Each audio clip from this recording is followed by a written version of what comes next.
Hey guys, Andrew here from Property Association. Just wanted to touch base on an article we wrote a couple of days ago in terms of are the current market conditions setting us up for the next boom? The article's had really good response, so I thought we'd just do a quick video, share it with your friends and get some feedback. So what we're looking at is that obviously the market in Sydney is quite suppressed at the moment, but is that actually setting us up for a boom in 4 to 5 years' time? So what I wanted to look at was 4 key things. One was housing itself. So housing is a necessity. It's not a luxury item. It's not a fad like Bitcoin, like one of my friends said. It's something that's always going to be a necessity, and that creates an underlying demand. And that demand's always simmering away. We need housing. The second thing is population growth. So Sydney increased by 100,000 people in the last 12 months. Now, unless there's some dramatic change in foreign policy, which might happen with the new Prime Minister, we're still going to see Sydney grow really aggressively, and those people need somewhere to live. So yes, you can read the articles that tell you there's 20,000 vacant properties across Sydney, but the stats show that those 20,000 will be soaked up in 4 months based on the population increase.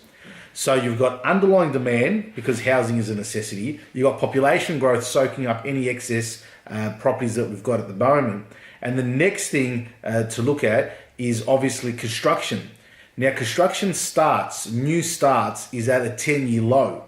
So we've got population growth, but no new projects starting. I've got so many developers at the moment that are struggling to even get finance to get projects off the ground. So when you combine those 3 things, you start to see that, hey, you know, we might be setting ourselves up for the next boom. The 4th thing, which is critical, is the banks. So right now, there is no money. So because there's no money, there's no investors. So we're relying heavily on first home buyers at this point in time to be doing transactions and moving property. But what is going to happen is the banks eventually are going to have to lend money because they make money by lending money.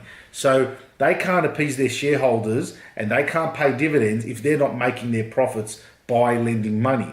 So at the moment, you've got them trying to weed out some bad debt. You've got the cost of money globally increasing. So you can see that through Westpac increasing their rates the other day. And you can see with APRA, they've put some rules in to say, look, we don't want interest-only loans or only so many. We want you guys to be more stringent. And obviously the inquest in the banks isn't helping.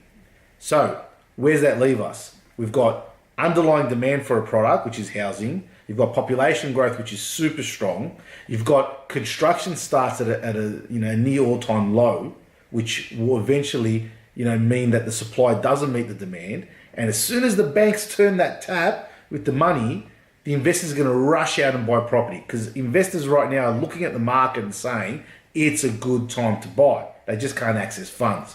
So in my opinion, we are looking at the current market conditions suppressing. It's almost putting that jack in a box. If you just picture pushing it in and so let us know what you think, share it with your friends, and I'll be in touch soon.